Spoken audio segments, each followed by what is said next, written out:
Maybe nobody's perfect, but Billy Wilder comes as close to it as you'll find among filmmakers in Hollywood today, and also yesterday. I'm Jack Lemmon, and I was fortunate enough to make a half a dozen pictures with Billy and had a chance to watch him up close. As writer, director, and producer, Billy Wilder is responsible for more classic films than any of his contemporaries. But it's his talent as a writer on which all of them are based. Audiences like to believe that actors make up the lines as they go along, but I can tell you that we don't, although some of us try, but not with Billy Wilder. Vienna, 1908. That's Billy in the center. His parents had wanted a girl, so they put him in a dress. At the tender age of 2, Billy Wilder already began rehearsing for Some Like It Hot, from farce like The Major and the Minor to film noir like Sunset Boulevard. In the words of one film critic, early on, he developed the tightly woven, intricate narrative structures marked by incredible reversals, paradoxes, and inversions that would characterize his best American work. Another put it more simply, Billy Wilder has a brain full of razor blades. Wilder arrived in Hollywood in 1933, part of a large wave of German and Austrian talent whose exit from Europe was hurried immeasurably by the rise to power of that perfect heavy, Adolf Schicklgruber, also known as Adolf Hitler. In 1938, Billy and screenwriter Charles Brackett began a collaboration that quickly made them one of Hollywood's hottest teams, writing such screenplays as Bluebeard's Eighth Wife, Midnight, Ninotchka, and Ball of Fire. Billy continued writing his own screenplays even after he began directing such films as The Major and the Minor and Double Indemnity. Back with Brackett at Paramount, he wrote and directed The Lost Weekend and Sunset Boulevard. Then in 1957, he began a collaboration with a new partner, screenwriter I.A.L. Diamond. Billy and his writing together and Billy directing The Apartment, Irma la Douce, and Some Like It Hot, among many others, until Diamond's untimely death. Talent cannot be taught, but Billy Wilder can teach us a great deal about the technique of screenwriting, which he has studied for 60 years in the kindergarten known as Hollywood. The Foundation's cameras caught up with that brain full of razor blades in his offices in Beverly Hills. Asking the questions, you may occasionally hear the voices of Jeff Silverman, screenwriter and journalist, Paul Lucy, formerly of the faculty of the USC Film School, and Mel Shavelson, president of the Writers Guild Foundation. And I'll get out of the way. Billy, how would you determine structure? Well, structure to me is, compare it with building a house. You have to have a base where the house is going to stand. You have to have walls. You have to have pillars that are going to hold it up, the staircase, the second story, and whatever. It is a kind of a mixture. Writing a movie is a mixture of architecture and, forgive me the pompous word, poetry or storytelling on a certain level. But it has to have a very solid thing so that the second act follows the first act, and it's strong enough to keep the audience in the seats to see the third act, what is happening there. But you need that very, very, very strongly. It's not that I make myself a drawing and a blueprint, and it's just kind of an instinctive thing. I'm talking about myself because you talk to another 500 writers. Everybody has got his own method. Some just start writing, you know, kind of. Some have the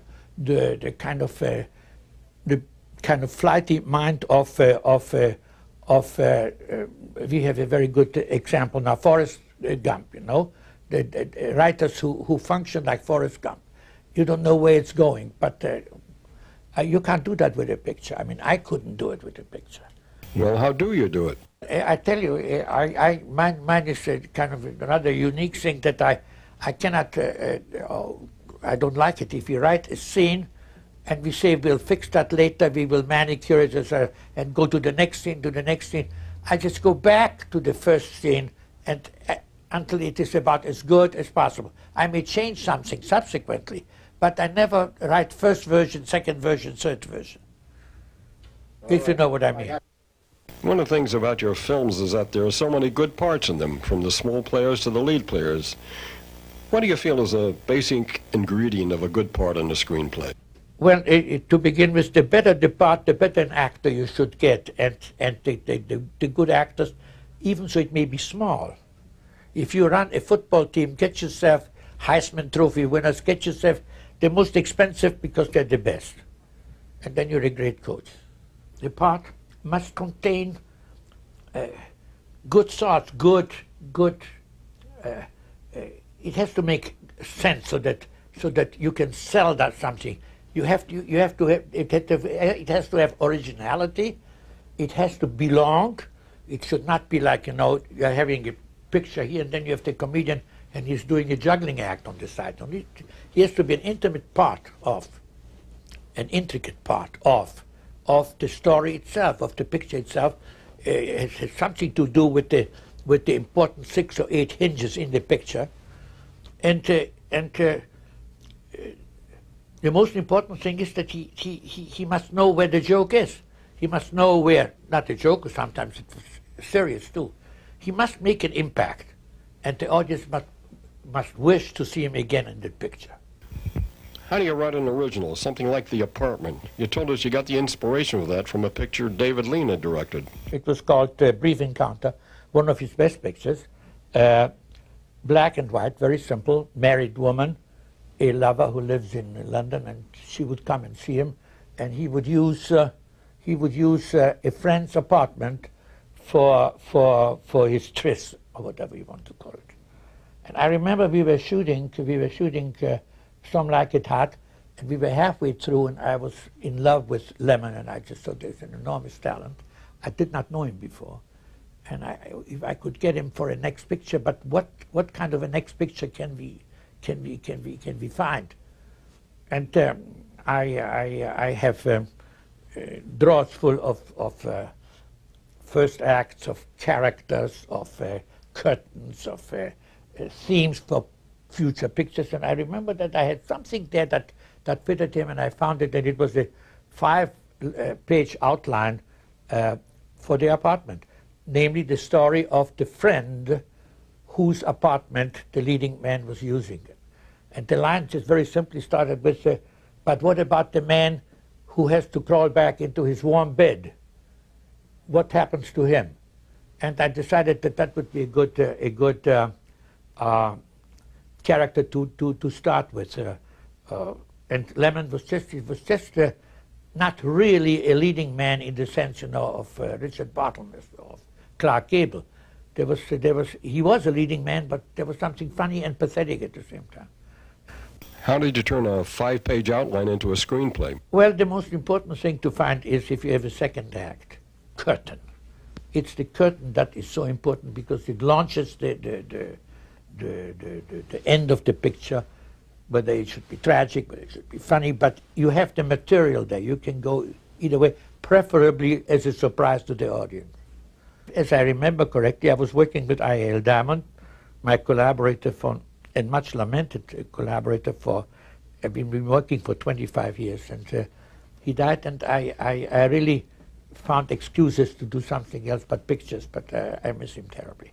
But so we met, and I discussed that idea with him. He was very much for it, and then we just said, well, this guy is an employee in a big, in this case, insurance company. Then we go into details. We just vaguely know, you know, what the second act curtain is. We know where we're going. We have to find the mechanics of that thing, and then write scenes hiding the mechanics. They should not see. They should not see as to what holds it up. It should just go normally. That's, of course, this is logical. So we just start fooling around with 1 or 2 scenes. How do people talk? Then those wonderful days where you just have nothing else to do except find new names for the characters. You know, this is such fun, I can't tell you. And who do we want? Which guy whom we don't like gets to play the nasty part and stuff like that. So you're sitting in a room. How would you go about building a scene? He sits at the typewriter. First he sits, and I sit. And then we exchange reporter for Variety, blah, blah, blah, drink our coffee, and then nothing. Some days absolutely nothing until 5 o'clock in the afternoon. And that was one of his many great qualities, was not a man who just spoke. He said something, but he never just spoke just to hear his own voice, just to fill the vacuum. He never felt the vacuum. He felt very secure. We had our deals, and we're gonna. And if we start the picture 6 weeks later, so much the better. Nobody's going to kick us out. The sets were not going up yet, you know. So we would be sitting in that office there at Goldwyn. We had the office at Goldwyn, so we did not work for Goldwyn. United Artists had certain space there. And he would, if we are ready to do a scene, you know, he would go to the typewriter, and I had a kind of a big standing desk, you know, and I had the yellow tablet, and I would do it in pencil because I can't typewrite either. I cannot do anything, as you will find out. And I would be writing the scene, you know, and then we would discuss it, and we would compare, and then there was a wonderful understanding between us two. If I'm very strongly defending my version, it would be tough for me to win it. I then just take the thing and throw it in the waste paper basket. The same thing with him. We start anew, and if there's something that we both like, that's it. But just because I'm also the producer and the director, I would not throw my weight around, because it was his arguments were logical, and I saw that. And the same thing with his suggestion. I said, I don't think so. Boom. So you would basically sit down, discuss the scene. Yeah. He would go to his typewriter and write it. You would go to your desk and write it. I would kind of half dictate the thing, and we would talk as he's typing, or I would block it out on a yellow tablet and sometimes very good. Sometimes we combine the two things. It's just, but all very, very friendly, and never, you know, like they have in many pictures. In every picture where they have collaborators on films, it was kind of like room service, you know. It was just all madness, like the cabin on the boat in the Marx Brothers picture. You know, they would find a line, you know, which is a pretty good line. They would kiss each other. They would jump on the desk, on the couch. They would be screaming, "We got it, we got it, we got it." No, nothing. It was just all very cool, very collected, very, very, very critical of the thing. And I don't remember in all those years, and I worked with him like 20 or 25 years, that he would ever say, if I came with a suggestion, "That's marvelous, that's great." His highest compliment always was, "Why not?"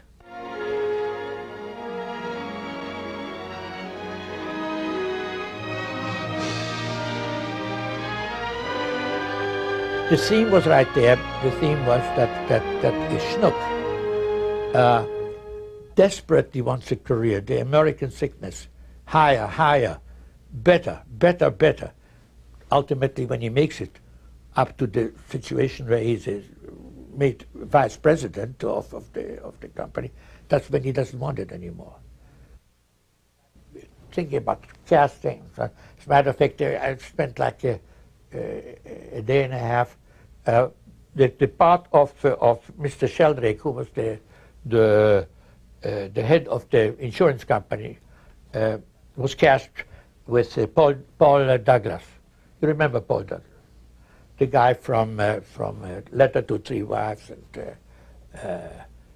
and he played on the stage. He played that big ironmonger with Born Yesterday. Absolutely wonderful actor, and it's about that. This is we are about to start shooting next week. This is a later event, and we hear that Douglas had a heart attack, and he's dead. He's out of the picture. And who is our wonderful friend who's not only very good, but he is our salvation. Fred McMurray.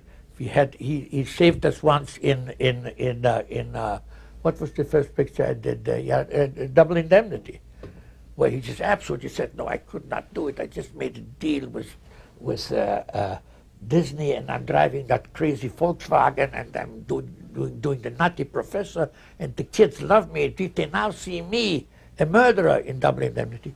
He says, I had tried every leading man in Hollywood to take that part, but nobody wanted to play a murderer, except Stanwyck, because she was smart. So I talked him into it. Now I called him again about this part. He says, well, I read that script. Send him the script. I read that script. For God's sake, I'm the murderer. Now I should play the guy who's cheating on the wife. I'm still with Disney. He says, oh, they didn't kick you out, did they? He says, no, as a matter of fact, I'm popular now. As a matter of fact, I get many fan letters. He says, so you do it? He says, no. And then pause. He says, yes, I do it. So it's 2 days of negotiations, wonderful, away from the writing business and getting, as we say, a little perspective on what we had there. What about Jack Lemmon's character? I did not believe that Lemmon could really lend himself to it voluntarily, or even suggest it to somebody, hey, would you like to use my apartment? No, there's a guy who was working above him, it was his superior, who said, look, I live in Long Island, and I'm meeting my wife outside the theater because we're going to see a Broadway play, and I brought my dark suit, so that can I use your apartment because it's close to the theater. It's just going to be half an hour. Would you be my guest? Of course. But I promised the guy I'd be out of here by 8 o'clock positively. What guy? Whose apartment is this, anyway? What's the difference? Some schnook that works in the office. Now, 2 weeks later, the guy came again. And then another guy came up from another department, actuarial department, whatever they had there. And would say, I understand that you're a very nice guy, and you did him a favor. And, said, could I? And suddenly there's a key making the rounds, and he has a whole kind of thing like made out a schedule for the guys. On Monday, Mr. Metlock. On Friday, Mr. Süskind. On blah, blah, blah, blah, blah, blah. And we also knew, we found out very quickly that the girl in that story must be waking in that outfit. And we took a little liberty, but that still existed in those days. There are no elevator girls anymore. But elevator girl was good because she can appear, she can disappear, she can go, she can go. And he loves her, but he's such a nebby kind of, he's afraid, that guy is afraid of to confront her, that he's in love with her. So we had this. Then we came up with a scene, end of the first act now, that the head of the company, played by Fred McMurray, calls him in and says, I understand that there's a key making the rounds here, a key to your apartment. And the guy thinks he's going to be kicked out, apologizes all over the place. Sorry, I just did somebody a favor. And now we find out that it is McMurray who needs the key. Oh, put me down for Thursday again. Roger. And I'll get that other key. And then the connection was very quick, that he needs it because he wants to do it to Shirley MacLaine, who is the elevator girl. By lying to her, even that is kind of whitewashing her too, it's the truth. By lying to her that he is about to get a divorce, she knows that he's a married man. Now you had the basic structure of, you can go first act, you can go second act. Now, but by the end of Act One, yeah. when you sat down and you had finished Act One, or yeah. you had planned Act One, yeah. Did you know where Act Two and Act Three were going to go at that point? No, we were stuck there. We were stuck there until the idea came up that the telephone operator in the office of Fred McMurray was once a girlfriend of Fred McMurray. And she, because she wakes the telephone, right? And she listens in. She is the whole crux of the thing. She calls the wife and tells her what her husband is doing. In other words, he is trapped. Whatever he lied to Shirley MacLaine, that he is sooner or later there's going to be a divorce because, you know, my wife and I, he didn't think, or there's no idea of doing anything like that. He's got children, he's got a house in Long Island. But now, and that's third act now, what I think was cleverly handled was that he says, guess what? I'm getting a divorce. I told her I've had it. Actually, the wife threw him out, right? So now he can really marry her. He can really kind of make whatever he lied about true. But now she doesn't want him anymore. You remember there's that scene, New Year's Eve, when it gets black at midnight, the light goes on, and she thinks of Jack Lemmon, whom she likes enormously. It built. And he, after the old thing, Old signed, the lights go on again, and he looks and there's an empty chair there across the table. Fran? Where are you, Fran? Now we show Shirley MacLaine having abandoned Fred McMurray, who now wants to marry her, or at least says so, and she's running toward the apartment of their women, and she's running up the stairs, and suddenly there's a shot. Mr. Baxter! Mr. Baxter! Mr. Baxter! Oh, are you all right? I'm fine. Are you sure? How's your knee? I'm fine all over. And that's the end of the love story, you know. She goes back, and they start finishing the gin game they started when she was lying there in bed, half dead. I love you, Miss Kubelik. 3. Queen. Did you hear what I said, Miss Kubelik? I absolutely adore you. Shut up and deal.